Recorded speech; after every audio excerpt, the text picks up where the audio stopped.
자, 또 띡 소리가 나더라 또.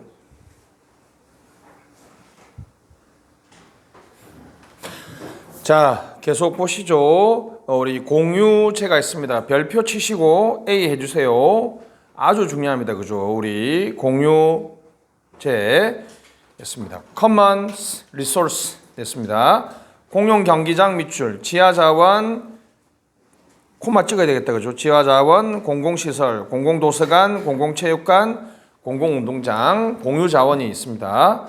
우리가 이제 누구나 다 이용할 수 있지만 내가 이용하면 타인이 이용하는 게 줄어드는 거죠. 그죠? 제가 저번에 말씀드렸죠. 그죠? 요렇게 말 전체가 이용할 수 있는 목초지는 4명의 가구가 있습니다. 각각 소가 10마리씩 있습니다. 목초지는 누구나 다 이용할 수 있죠. 그러면 배제적이에요? 비배제적이에요? 비배제적이죠. 다른 집에 소가 많이 목초를 뜯어 먹으면 우리 집 소가 먹을 게 줄어들죠. 경합적이다? 비경합적이다? 경합적이죠.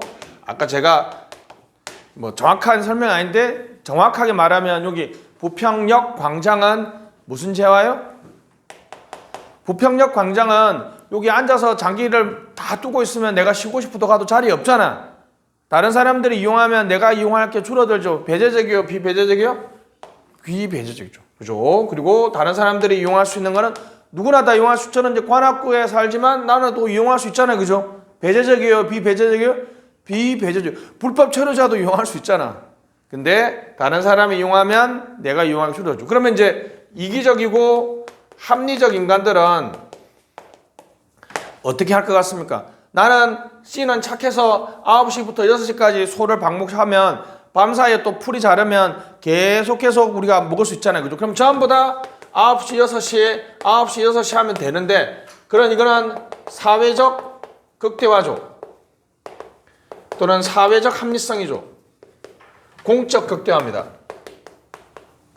말은 이런 표현을 썼는데 쉽게 말하면 뭡니까? 이 목초지가 사회적 관점에서 가장 좋은 상태는 어떤 상태다? 9시부터 6시까지만 이용해가지고 계속 유지 관리되면 영원히 먹을 수 있잖아요. 그죠? 근데 어느 하나에 D라는 사람이 6시에 소를 가지고 오지 않고 24시간 방목합니다. 왜 이 사람이 이렇게 할까요? 이 사람은 가장 그게 이기적이고 합리적 행동이야. 왜? 다른 사람 집 소들이 다 가져 들어가 버리면 자기 집 소만 뜯어 먹으면 자기 소만 살이 똥통하게 찔 거 아니에요. 그죠? 이걸 딱 보면 여러분이 A, B, C라면 누구랑 똑같이? D랑 똑같이 하겠죠? 그럼 전부 다 이제 소를 다 방목해버립니다. 그죠? 여러분, 자, 개인적으로는 가장 합리적인 선택은 뭐라고요? 24시간 소를 방목하는 거야. 근데 그렇게 되면 어떻게 돼버린다? 공적 극대화가 된다 안 된다? 되지 않습니다. 자, 무슨 극대화? 사적 극대화가 공적 극대화로 연결되지 않는 현상. 이게 아담 스미스의 자유방임주의가 했던 말이 뭐예요? 너는 너 이기심을 가지고 네가 하고 싶은 만큼 하면 돼. 개인들이 이기적이고 합리적인 개인들의 행동을 시그마 다 모으면 사회적으로 가장 행복할 거야. 이렇게 주장한 게 누구라고요? 아담 스미스. 너무나 이게 진짜 제가 지난 시간에 설명했죠. 구명보트 윤리 배반 현상 설명했잖아요. 그죠? 다시 너무나 묘한 현상. 이걸 발견하는데 150년이나 걸렸다는 거 아닙니까? 다시 인간들 모두가 우리나라 여러분 인간들 우리나라 국민들 1580만 명 정도 되는데 1580만 명이 이기적이고 합리적으로 하면 사회 전체적으로 정말 최적화돼야 되잖아. 지금 그렇게 돼야 안 돼요? 안 되죠. 왜요? 어떤 재화인 경우에는 공유자원인 경우에는 무슨 문제가 발생한다? 공유지의 비극. Tragedy of Commons. 오늘 좀 발음 좀 되는데? 발음 좀 된다고 봐줘. 알았지? Tragedy of Commons. 자막 프로그램 쓰면 영어로 제가 하는 그 자막은 AI가 이 사람이 니스카넨이 발음이 그렇게 안 되는 줄 처음 알았어요. 제가 요즘에 그 강의에 이렇게 자막을 달아서 올리기도 하잖아요. 그죠? 그게 시간이 엄청 많이 걸리거든요. 내가 포기했어, 사실. 이제 요즘 너무 힘들었어. 근데 더 놀란 건 두 개인데 내 발음이 그렇게 센다는 건 처음 알았어. 제가 이렇게 발음을 하면 그 AI가 내 발음을 듣고 전혀 이상한 발음으로 인식을 하는 거야. 제가 앞으로 발음 열심히 천천히 하도록 하겠습니다. 두 번째는 영어 발음은 거의 완벽하게 다 틀려. 그래서 내가 이 AI가 문제가 있는 건지 내 혀가 문제가 있는지 그걸 내가 잘 모르겠는데 오늘 발음에 좀 신경 쓰도록 하겠습니다. 트레지드 오브 커먼스 무슨 비극? 공유지의 비극입니다. 공공재는 비배제적이고 비경합적인 거죠. 국방, 치안, 등내 공기, 가로등. 자, 민간 비배제적이고 비경합적인 거. 민간 투자의 저해 요인 별표. 민간 투자의 저해 요인입니다. 왜냐하면 무슨 부담주의를 구현할 수가 없어요? 수익자 부담을 구현할 수 없기 때문이죠. 3번 지문이 많이 틀렸는데요. 똑같은 양을 소비하면 만족감도 같을까요? 전혀 그렇지 않습니다. 만족감은 주관적이기 때문에 그죠?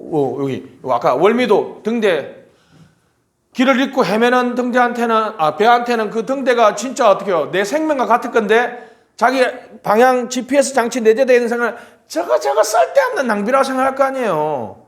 여러분 똑같이 이거는 공공재만의 문제가 아니에요. 여러분 여기 커피 마시는데 맛있어? 나는 여기 컴포저 커피 원장님이 선물해줘가지고 억지로 먹고 있는데 컴포저 커피 별로 맛없거든. 누구는 똑같은 2,500원을 줬는데 어떤 사람은 엄청 맛있다 그러지만 어떤 사람은 엄청 맛없다 그러죠. 동일한 음식을 먹거나 동일한 양을 소비하더라도 그 만족이라는 건 주관적이기 때문에 다 달라요. 알았죠? 이거 기출 질문입니다. 동일한 재화를 소비하기 때문에 만족도 동일하다. OX, X. 요금 원장님한테 얘기하지 마라. 가격이 너무 착해가지고 저는 여기 옆에 있는 이디야 커피를 좋아하거든요. 근데 이디야 커피가 여기 오면 두 가지 문제가 있어요. 일단 첫 번째 문을 안 열었어. 제가 8시 한 10분 그 정도 오거든요. 두 번째는 여기 근데 오늘 내가 처음으로 이거 바코드 찍으면서 봤는데 가격이 2배 차이 나더라. 2배 차이 나면 내 혀가 대장금의 혀가 아닌 이상은 그 정도는 내가 수인하고 내가 감수할 만한 용기가 생기더라고. 한 500원 차이면 내가 고집하겠는데 2배 차이는 이게 1,500원인데 여기 3,000원이면 엄청난 여기가 그냥 3,800원이거든요. 엑스트라 사이즈는 4,200원 정도 하는데 2배 차 그 정도면 내가 참고 먹을만 하지, 그지? 어차피 배에 들어가면 다 똑같다 이렇게 하는 거죠. 요금제가 있습니다. 톨제입니다. 톨제. 가스, 전기, 철도, 케이블 TV, 통신 딱 넣기만 다 돈 내는 거죠. 자연 독점, 규모의 경제, 평균 비용 하락. 별표. 자연 독점, 규모의 경제, 평균 비용 하락이 있습니다. 자, 그래서 요거 한번 설명해 볼게요. 요즘에 지나다니 보면 어떻습니까? 뭐 인터넷 변경하면 1년 동안 요금 공짜로 내도 된다 이런 얘기 많잖아요. 그죠? 왜 그런 동네는 그런 SK, LG는 그런 게 가능할까요? 자, 이용자가 있습니다. 양이라고 할게요. 비용이 있어요. 자, 여러분 SK가 인터넷 서비스를 제공하려고 전국에 망을 깔면 한 명이 이용할 때 망을 깔면 엄청나게 생산 비용이 늘어나겠죠. 엄청나게 많이 들 거 아니에요. 그죠? 전국에 다 깔아야 되니까. 자, 그러면 자, 2명 이용할 때는 비용이 확 줄겠죠. 3명은 더 줄고. 이용자가 많아지면 많아질수록 계속 무슨 비용이 하락해요? 평균 비용이 하락합니다. 자, 잡으세요. 한계 비용이 0이라는 말하고 완전히 다른 말이야. 이걸 바꿔서 시험에 많이 논다고요. 다시 뭐라고요? 한계 비용은, 자, 여러분, 이거는 전국에 공급망을 다 깔고 나서 이용자가 추가될 때 추가적인 돈이 들어가는 건 아니잖아요. 그죠? 그거하고 다르게 다시 계속 이용하면 이용할수록 무슨 비용이 떨어져요? 평균 비용. 처음에 1조가 들었어요. 그럼 2명이 이용하면 뭐밖에 안 돼? 5천억밖에 안 되죠? 이용자 2명의 공급 비용은 1조니까 3명이 늘어나면 330조가 되겠죠. 4명이면 250조, 250억. 하여튼 계속 늘어나면 늘어날수록 무슨 비용이? 평균 비용이 하락해요. 이런 걸 왜, 잡으세요? 왜 규모의 경제라고 하냐면 이런 경우에는 이용자가 더 많아지면 많아질수록 이 공급자 입장에서는 경제적이죠. 무슨 경제? 그래서 무슨 경제야? 규모가 커지면 커질수록 경제적이다. 무슨 경제? 규모의 경제. 다시 무슨 경제? 규모의 경제. 무슨 비용 하락? 평균 비용 하락. 이런 경우에가 전형적인 자연 독점이에요. 자연 독점. 자연스럽게 독점이 될 수밖에 없다. 반대가 뭐겠어? 독점은 두 개밖에 없어요. 인위적 독점하고 무슨 독점? 자연 독점이죠. 인위적 독점은 여러분들이 이미 알고 있는 게 하나 있잖아요. 뭐라고 했어요? 제가 맨날 열불나게 얘기하는 거. 약은 약국에서만 살 수 있도록 해놓은 거는 법으로 인위적으로 금지해 놓은 독점이죠. 무슨 독점이에요? 그거는 인위적 독점이야. 근데 자연 독점은 이런 평균 비용을 이게 같은 말이 뭐예요? 생산량이 공급량이 많아지면 많아질수록 비용이 늘어나요, 줄어들어요? 비용이 줄어들잖아. 그래서 무슨 산업? 비용 체감 산업이라고 그래요. 대표적인 게 우리나라 전 세계적으로 있잖아요. 철도, 전기, 가스, 상하수도, 케이블 TV. 전형적인 무슨 산업이에요? 자연 독점. 말로 해볼게요. 자, 규모 경제. 자, 처음에 서비스 공급할 때 엄청나게 생산 비용이 들어. 맞지? 그 다음부터는 생산 비용이 거의 안 들죠. 어떨 때는 이용자가 많아지면 많아질수록 더 좋아. 그러니까 여러분 이게 잘 잡아서 그러면 지금 여러분들이 지나다니다 보면 길거리에 많이 전단지 나눠주잖아요. 그죠? 인터넷 바꾸면 1년간 공짜고 2년, 3년 치면 돈 받는다는 거잖아. 기업이 여러분 당연한 절대 진리가 뭡니까? 경제학의 절대 진리가 뭐예요? 계란을 한 바구니에 담지 마라. 두 번째, 공짜 정심은 없다. 그리고 그렇지, 손해 안 보고 장사하는 거 아니야. 그러니까 생각해보면 그렇게 공급을 해도 지들이 이익이 돈이 남는다는 거야. 그러니까 엄청나게 지금 우리 인터넷 서비스업자들은 무슨 경제 상태에 와 있는 거야? 규모의 경제에 와 있는 거지. 그래서 하나 안 적었는데 요 4개가 바로 요금제의 가장 중요한 특징입니다. 비용 체감이라 하나 써주시고, 비용 체감 산업입니다. 비용 체감.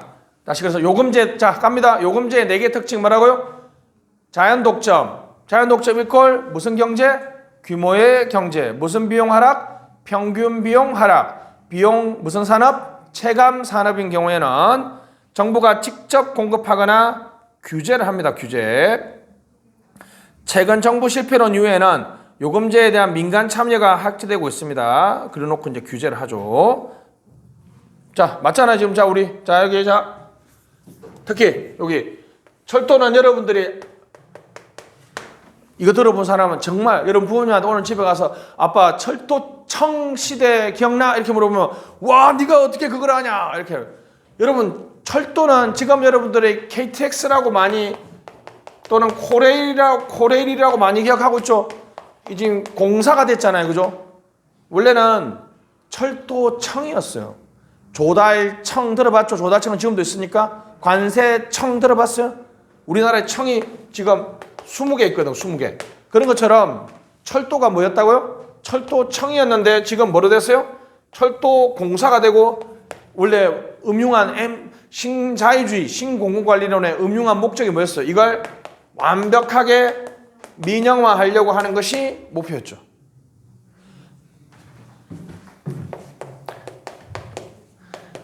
이거는 저도 태어나기 전인데 대한항공은 우리나라의 국적기로 돈도 비싸고 한데 이게 진짜 문제가 많죠. 원래 여러분 이게 공기업이었던 거 아세요? 원래 공기업이었어. 우리 국가 거였어. 그걸 어디로? 한진해운으로 민영화해가지고 그게 대한항공이 된 거죠. 완전 민간 기업이 됐죠. 전형적인 자연 독점 산업이죠. 자연 독점 산업.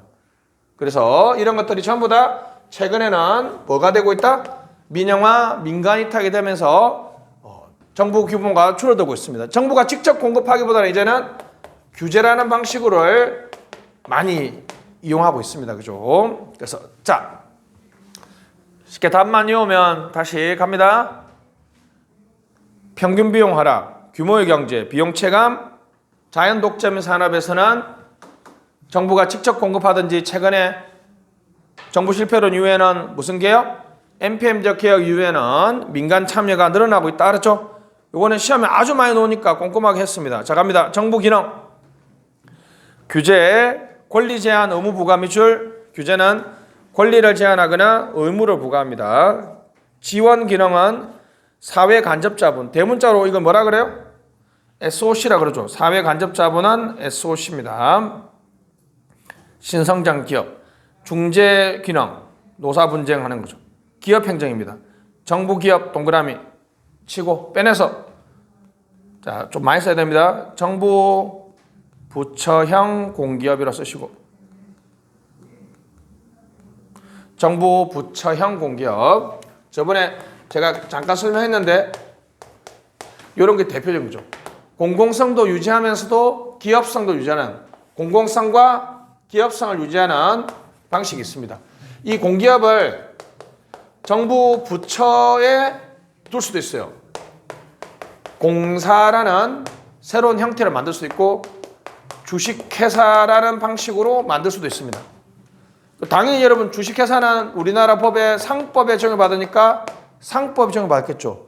정부 부처에 두면 정부 조직법에 적용을 받겠죠. 정부 부처니까 정부 부처니까 정부 조직법에 적용을 받겠죠.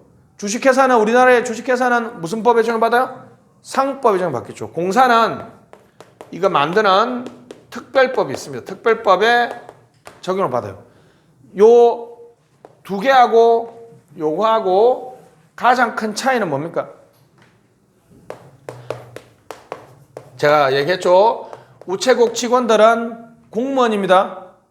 우체국 직원들은 공무원이라고 했죠. 왜요? 그냥 다시 그냥 정부 부처형 공기업에서 공기업에 액센트 두지 말고 정부 부처야. 정부 부처. 정부 부처에 있는 사람들 다 공무원이죠. 정부 부처는 무슨 법에 의해서 만들어져요? 정부 조직법에 의해서 만들어지잖아. 그렇게 좀 생각하시면 돼. 근데 이게 입법 정책이라고 제가 얘기했잖아요. 그죠? 철도청이 됐다가 철도청이면 정부 부처였겠지. 지금은 뭐가 됐어요? 철도공사가 됐죠. 그러면 무슨 형이에요? 공사형이야. 저도 이거 자세히 찾아보지 않았지만 직관적으로 공사형 같다. 왜냐하면 코레일이 주식회사형은 딱 보면 어떻게 할 수 있어요? KGC 한국 담배인상공사가 코리안 진생 인삼이 진생이잖아. 진생. 아마 타바코 해가지고 어떻게 해요? 타바코가 담배잖아. 원래는 KTNG였죠. 코리안 타바코 앤 진생이었겠지. 뭐 그런 뭐 이런 거였지. KGC가 됐는데 이거는 여러분 주식 가격이 나오잖아. 여러분들 주식 투자 안 해봤구나. 봐봐, 이거는 지금 완전 민영화됐는데 주식 가격이 나온다는 뭐겠어요? 이게 상법에 적용을 받는다는 거겠지. 이거 아마 맞을 겁니다. 근데 우리가 철도청 뭐 주가가 얼마인지 이런 거 안 넣어줘. 아마 그러니까 무슨 형이에요? 한국 수자원공사 주가 없잖아. 그 아마 무슨 형이겠어? 공사형이겠지. 공사형. 주식회사형은 상법에 적용을 받아. 상법에 적용을 받아. 이렇게 해서 세 가지 방식이 있습니다. 그죠? 거기 나와 있네요. 정부 부처형 공기업, 우체국 예금, 우편 사업 묶어주시고, 이게는 우정사업본부에서 한다 그랬죠? 우정사업본부에서 조달, 하연, 조달 뒤에는 조달청이지. 하연 조달청은 무슨 부 소속이냐?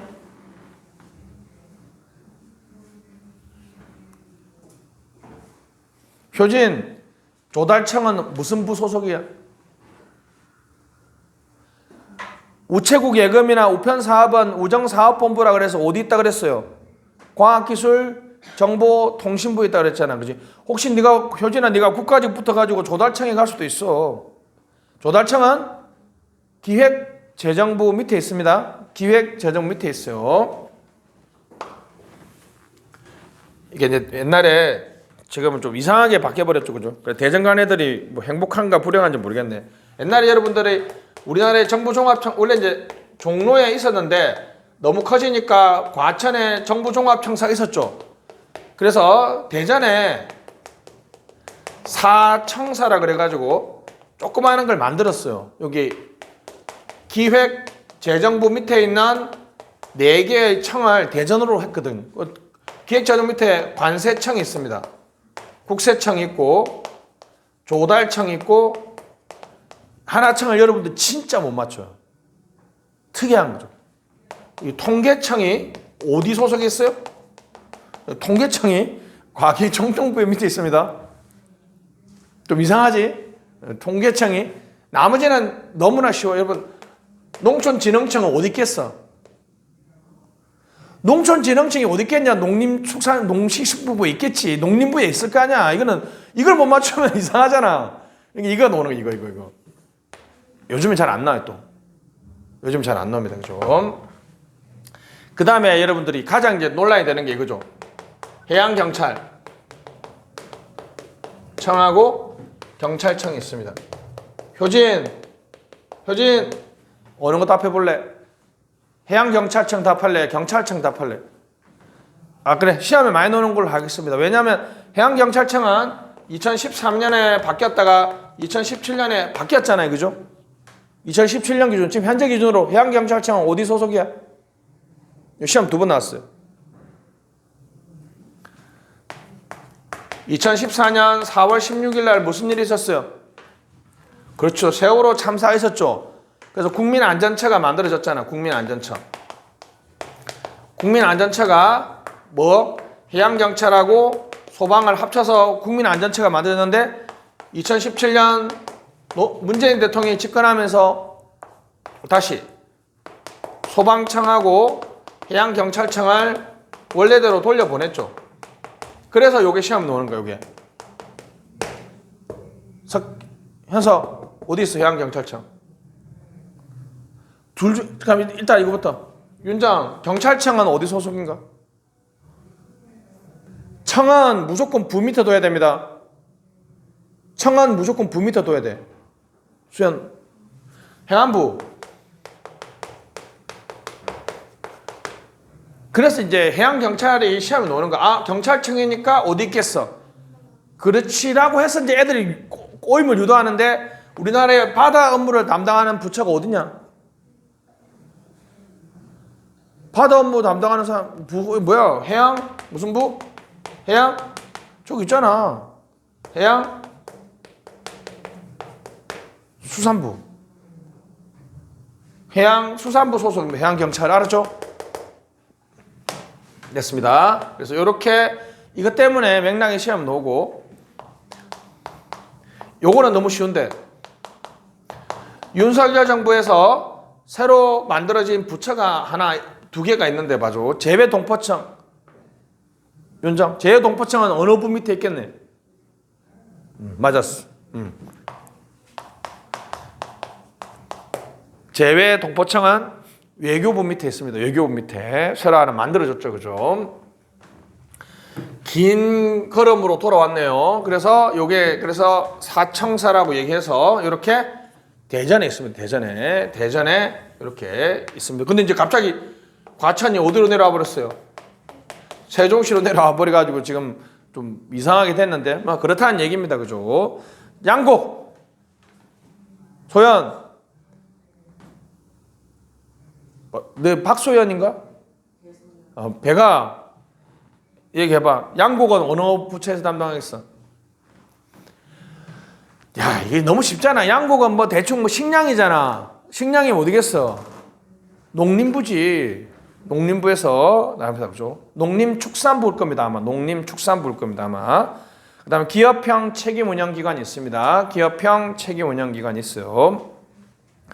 자, 한국의 정부 기능이 있습니다. 사회복지보다는 국가유지관리 경제기능이 더 크다. 밑줄. 사회복지보다는 국가유지 경제관리 기능이 크다.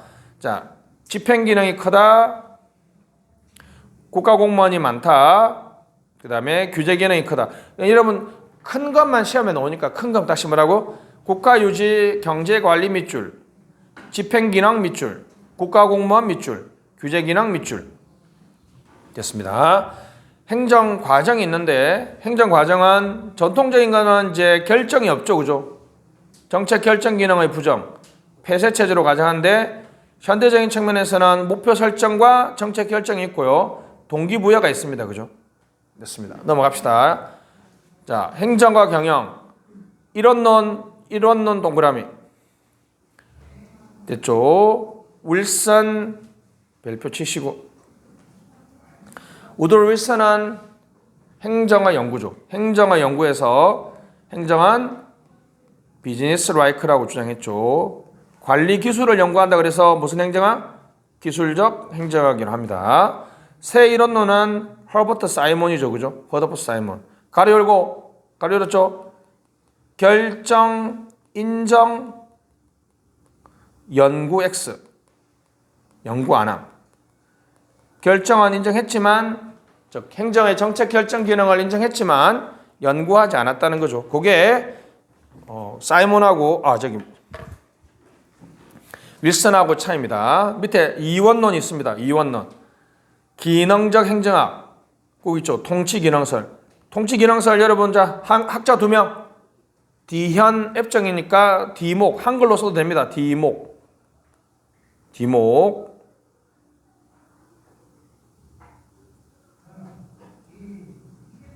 자, 그 다음에 애플비 쓰시고 디목 애플비.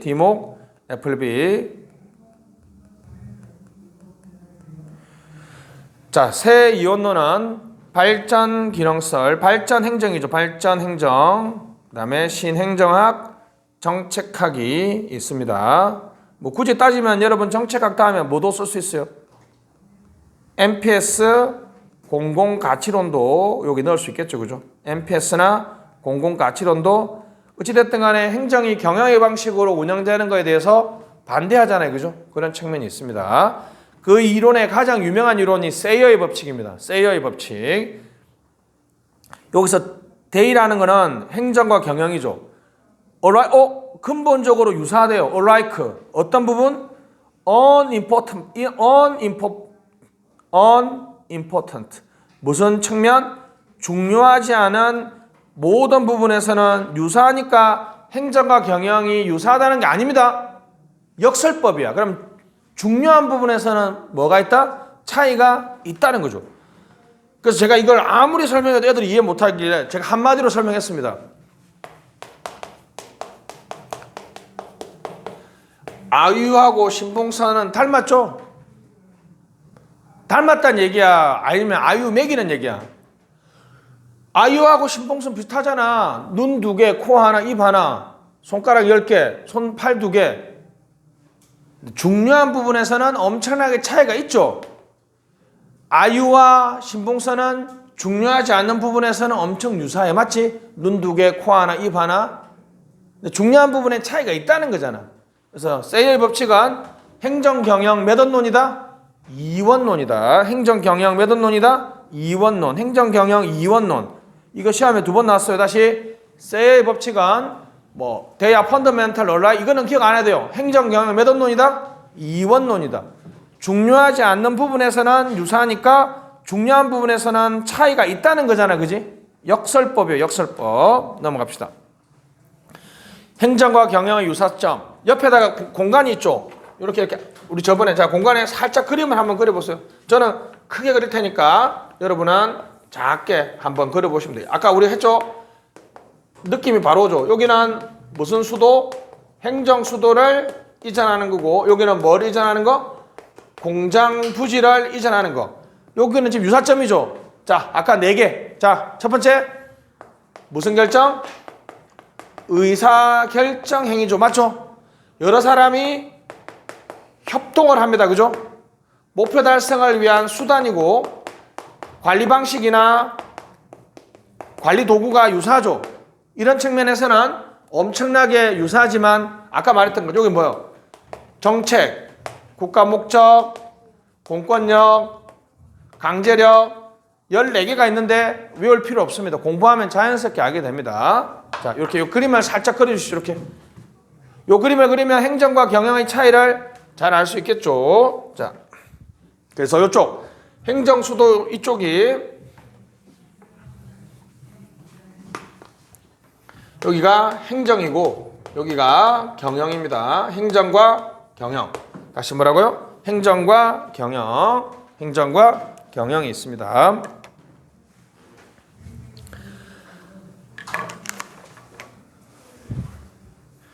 자, 그림 다 그렸죠? 갑니다. 수단, 도구, 봉사. 여기서 봉사라는 말은 서브요. 그죠? 그리고 우리가 스티어링 된 서브 이런 거하고 전혀 상관없어. 알았지? 됐습니다. 유산, 조직, 도구, 관료제라고 돼 있죠. 관료제. 유산, 관리 방식, 조직, 인사, 재무, 관리 방식, 밑줄, 관리 방식. 유산 관리 방식을 사용한다. 그다음에 관료제의 순기능뿐만 아니라 역기능도 유사하죠. 그죠? 관료제 쓰니까 똑같은 역기능도 나타나겠죠. 사이먼, 협동, 의사결정. 다시 협동을 통해서 의사결정을 추구합니다. 차이점, 다음 페이지 보시면 차이점이 시험에 더 잘 나오죠. 그죠?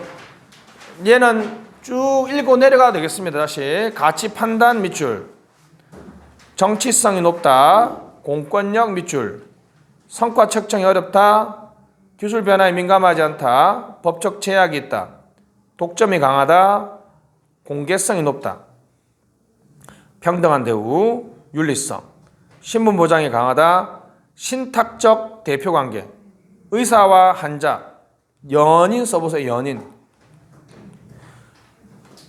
연인 관계는 여러분 우리가 연애할 때 연애 계약서를 쓰고 하는 거 아니죠. 그냥 믿고 맡기는 관계죠.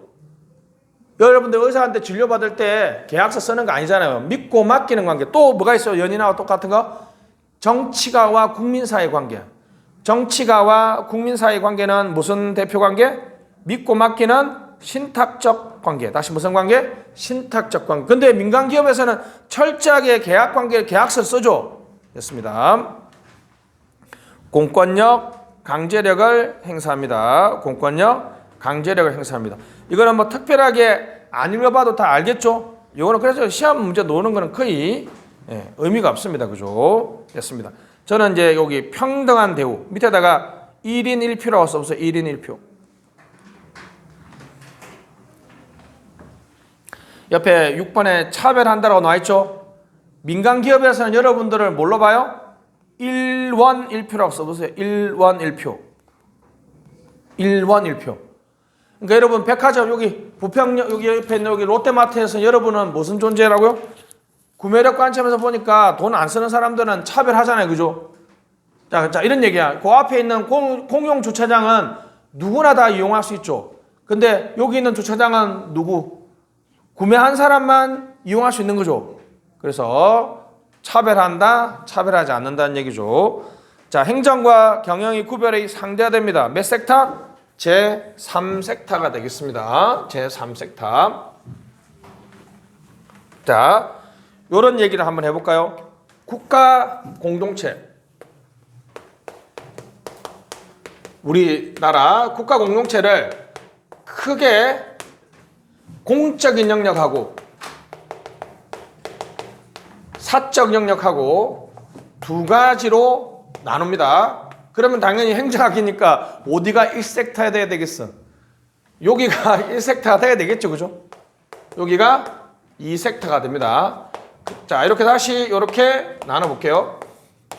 공적 영역에서 일을 하는데 두 가지 방식이 있는 거야. 정부라는 방식으로 할 수도 있고 준정부라는 방식으로 할 수도 있어요. 자, 앞으로 행정학에서 많이 나올 겁니다. 쿼시 또는 쾌자일이라고 읽는데 쿼시 무슨 상태? 준전시 상태. 이게 준자라는 게 뭐 한다? 전시 상태하고 비슷하다는 거야. 쿼시 무슨 상태? 준전시 상태. 그럼 여러분들 행정학 공부하신 분들 회사 모형에서 쿼시 레졸루션이 해결이란 뜻이잖아요. 그죠? 그러니까 무슨 해결이요? 준해결이에요. 준해결. 정부 부분에 뭐 한다? 준한다. 방금 우리가 봤던 공사, 주식회사, 수자원공사나 도로공사는 사적 영역이 있는 거 아니죠? 사적 영역이 있는 게 아니잖아요. 근데 얘들은 정부도 아니잖아요. 그죠? 그러니까 무슨 영역이라고요? 공제설로 그냥 개념 정의하면 돼. 공적 영역에서 활동하는 애들인데 뭐가 아닌 영역 애들? 정부 영역. 그러니까 정조법이라든지 정부조직법이라든지 국가공무원법에 그냥 쉽게 말하면 정부 적용을 안 받는 애들이야. 근데 무슨 일을 한다고요? 공적인 일을. 엄청 많잖아요. 도로공단, 뭐 산업인력관리공단, 우리나라에 엄청나게 막 여러분이 잘 아는 공부 좀 하는 사람 아는 그 바로 그 공공기관이 거의 대부분 여기가 속하는 거지. 자, 사적 영역은 당연히 기업이죠. 기업은 뭘 추구해요? 영리를 추구하죠. 근데 비영리를 추구하는 데가 있어요. NP입니다. MP, 영리, Non-Profit, Profit, 이윤, Profit, Non-Profit. 자, 요렇게 해서 이제 섹터로 구분하는데 요 중간에 있는 얘들이 좀 애매하죠. 애매하죠. 그래서 1섹터와 2섹터의 중간에 있다 그래서 몇 섹터? 제3섹터라고 얘기합니다. 몇 섹터? 제3섹터.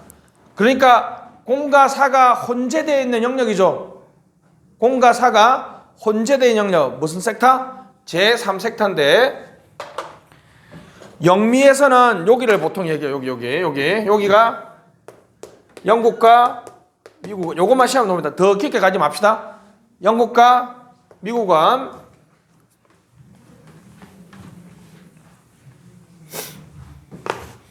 여기 비영리 조직, NPO나 NGO 또는 자원봉사자들을 제3섹터로 본다는 거죠. 두 가지만 기초 개념으로 설명해 볼게요. 자, 쿼시 해볼게요. 쿼시, QA. 됐죠? 그럼 여기 non government. 그럼 앞에 여기 세 글자만 따볼게요. 그럼 이렇게 Q, U, A, G, O. government의 줄임말이죠. 카고죠. 카고. 준, 정부, ORG니까 준정부 조직이죠. 카고야, 카고. 요 애들이 영어로 쓰면 뭐라고요? Q, U, A, G, O란 말. 카고야, 카고. 여기는 이제 Q, U, A에서 none이 들어가니까, 그죠? 그러면 자, Q, U, A, N, G, O가 되죠. none이라는 단어가 들어가잖아요. 그럼 준, 비, 정부, 조직이죠. 이해했어요? 여러분 이거 읽어봐요. 이거 뭐로 이거? 관고잖아. 관고, 카고. 맞죠? 카고. QUA가 뭐라고요? 여기 앞에 이거 QUA 줄임말이에요. QUA. 준 정부 조직.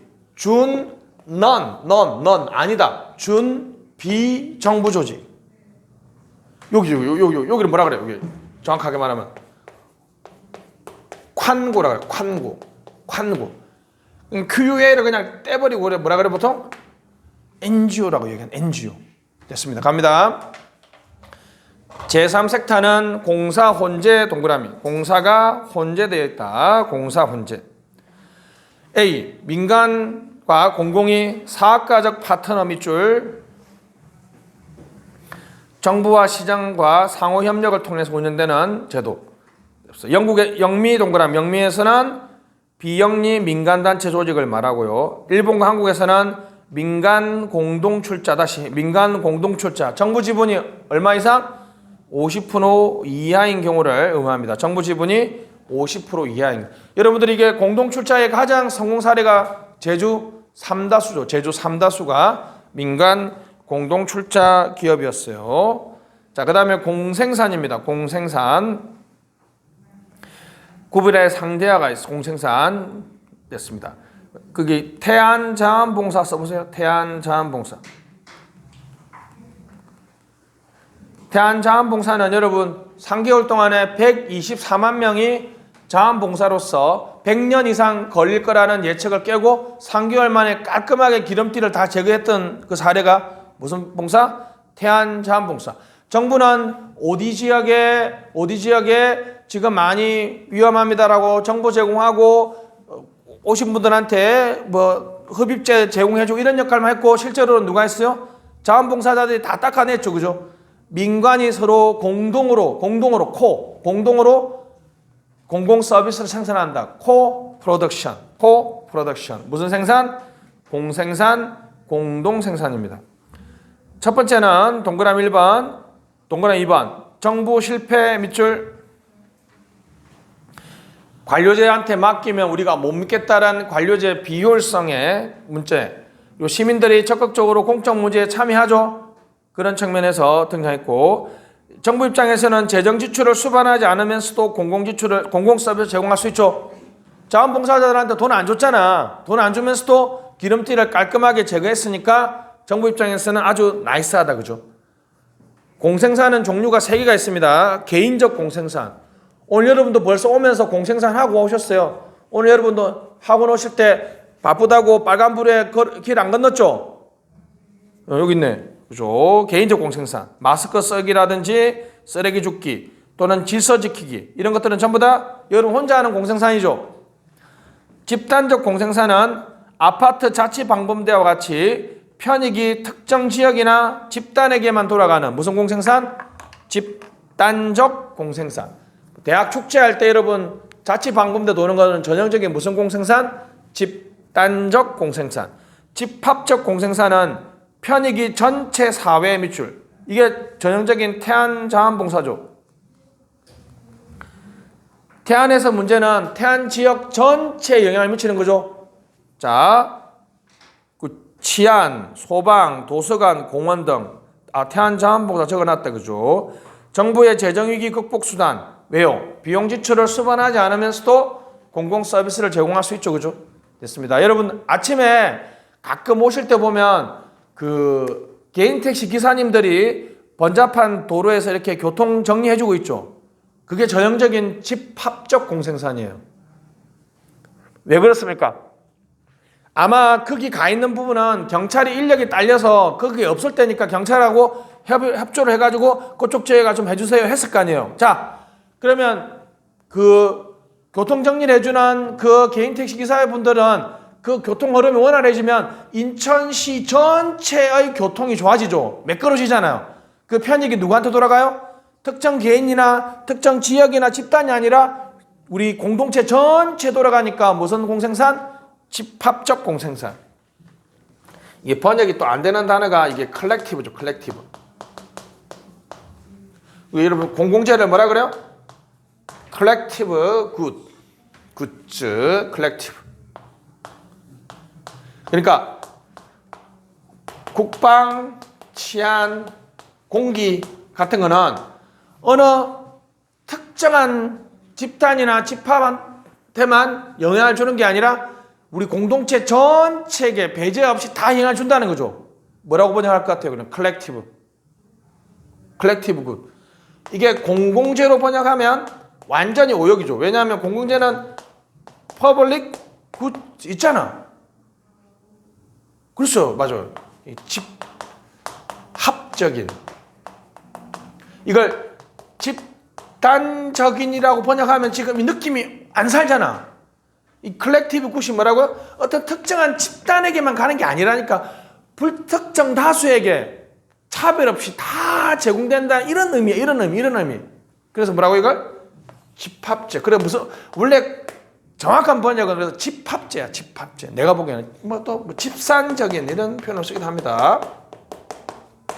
이건 조금 맛이 안 살지. 많이 안 쓰니까 그지. 공공재는 퍼블릭 굿이야. 퍼블릭 굿. 근데 보통 컬렉티브 굿을 선생님들이 기타하니까 저도 위에 뭐라 써요? 공공재라고 써놨잖아. 공공재라고 번역하기도 합니다. 한 개.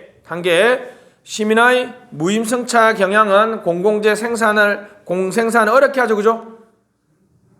내가 얘기했잖아요. 여러분, 자, 왜 공생산에 적극적으로 참여하지 않습니까? 여러분들 자원봉사에 왜 적극적으로 참여 안 해요?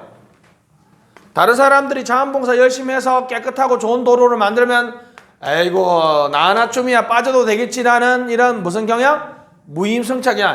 아이고 내가 거기 가서 뭐 휴지 한 번 짓는 이런 그냥 별거 힘도 안 돼. 별로 도움도 안 되라는 n-1 n분의 1이라는 그 생각. 자, 쓰레기 공유지 비극은 인천은 눈이 많이 옵니까? 서울만큼 눈이 많이 와죠. 저는 공유지 비극을 멀리 보지 않고 여기 보고 있습니다.